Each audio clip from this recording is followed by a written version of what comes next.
Halo, pernahkah kamu berpikir bagaimana cara mengetahui panjang suatu sisi tanpa harus mengukurnya secara langsung?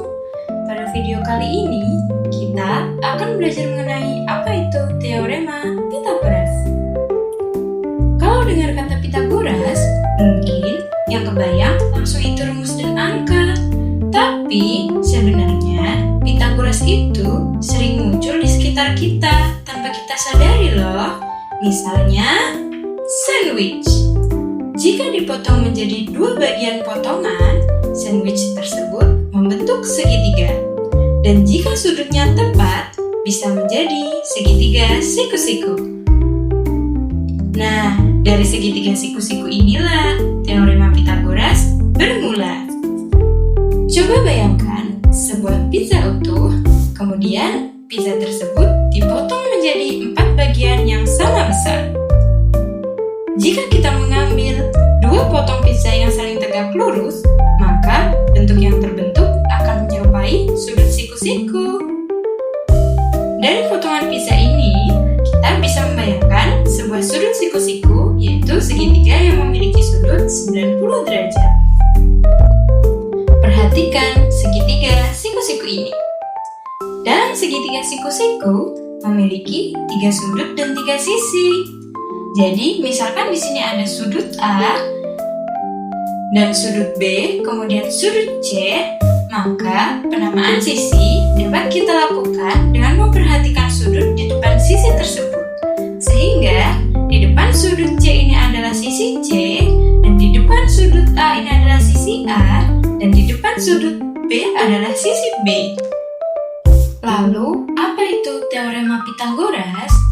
Jadi, teorema Pythagoras menggambarkan hubungan antara panjang sisi-sisi pada segitiga siku-siku.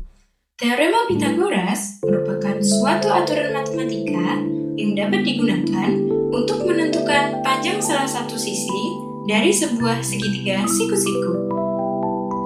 Ingat, teorema Pythagoras hanya berlaku untuk segitiga siku-siku, yaitu segitiga yang salah satu sudutnya berukuran 90 derajat. Teorema Pythagoras menyatakan bahwa dalam suatu segitiga siku-siku, jumlah kuadrat dari dua sisi yang saling tegak lurus sama dengan kuadrat dari sisi miringnya. Jika dituliskan secara matematis, rumus teorema Pythagoras adalah C sama dengan A kuadrat plus B kuadrat. Pada rumus tersebut, C merupakan sisi miring yang berada di depan sudut siku-siku atau disebut hipotenusa. Sedangkan A dan B merupakan dua sisi lainnya yang saling tegak lurus. Dari rumus tersebut, kita juga dapat memperoleh dua rumus turunan, yaitu B kuadrat sama dengan C kuadrat dikurangi A kuadrat, dan A kuadrat sama dengan C kuadrat dikurangi B kuadrat. Jika dituliskan dalam bentuk akar, maka bentuknya menjadi seperti ini. Sekarang, agar konsep ini tidak hanya dipahami secara teori, mari kita lihat contoh soal sederhana. Yang pertama, sebuah segitiga siku-siku mempunyai tinggi 9 meter dan panjang alasnya 12 meter. Berapa sisi miring segitiganya? Soalan yang kedua, sebuah segitiga siku-siku mempunyai tinggi 6 cm dan sisi miringnya adalah 10 cm. Berapa alas segitiga tersebut? Untuk menjawab kedua persoalan ini, mari kita bayangkan terlebih dahulu bentuk segitiga siku-siku berdasarkan gambar berikut. Oke, kita bahas alternatif penyelesaiannya.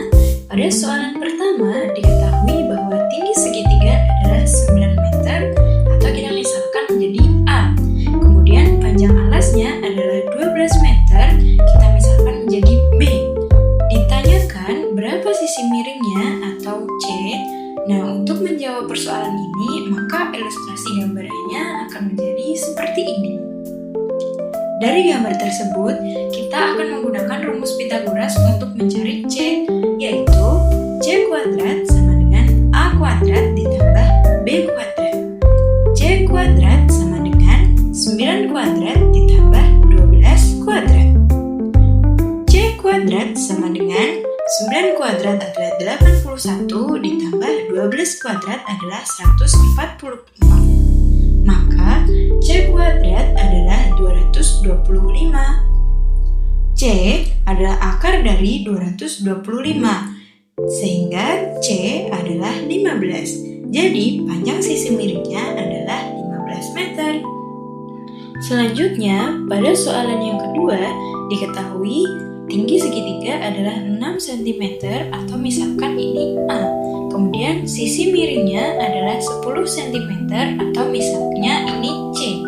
Ditanyakan berapa panjang alasnya atau B, maka ilustrasi gambaran dari segitiga akan menjadi seperti ini. Untuk mencari sisi B, maka kita dapat menggunakan teorema Pythagoras untuk mencari alas segitiga, yaitu B kuadrat sama dengan C kuadrat dikurangi A kuadrat. B kuadrat sama dengan 10 kuadrat dikurangi 6 kuadrat. B kuadrat sama dengan 10 kuadrat yaitu 100 dikurangi 6 kuadrat yaitu 36, maka B kuadrat sama dengan 64. B adalah akar dari 64, sehingga B adalah 8. Jadi, panjang alas segitiga tersebut adalah 8 cm. Mudah bukan teorema Pythagoras ini? Selanjutnya, yuk kerjakan persoalan setelah ini. Kerjakan latihan soal berikut ini di buku tulis kalian.